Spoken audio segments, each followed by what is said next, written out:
বিশ্বজুড়ে পারমাণবিক উত্তেজনার পারদ আবারও উস্কে দিয়ে নতুন এক আন্তঃমহাদেশীয় ব্যালিস্টিক ক্ষেপণাস্ত্র বা আইসিবিএম এর সফল পরীক্ষা চালিয়েছে রাশিয়া। সারমাত নামের এই ক্ষেপণাস্ত্রটি প্রায় ৩৫,০০০ কিলোমিটার দূরের লক্ষ্যবস্তুতে নিখুঁতভাবে আঘাত হানতে সক্ষম।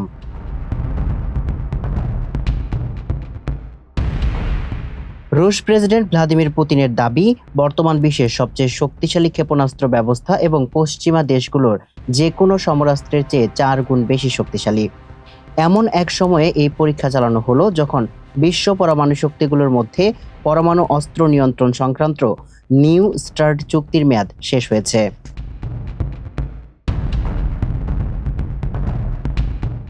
সফল পরীক্ষার পর এক বিবৃতিতে ভ্লাদিমির পুতিন বলেন, সারমাত রাশিয়ার সামরিক ক্ষমতাকে এক অনন্য উচ্চতায় নিয়ে গেছে।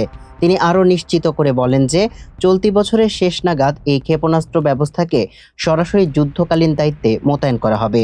সামরিক বিশ্লেষকদের মতে পশ্চিমা প্রতিরক্ষা ব্যবস্থা ভেদ করার ক্ষেত্রে এই ক্ষেপণাস্ত্রটি বিশেষ প্রযুক্তি ব্যবহার করে, যা একে এক অপরাজেয় করে তুলেছে।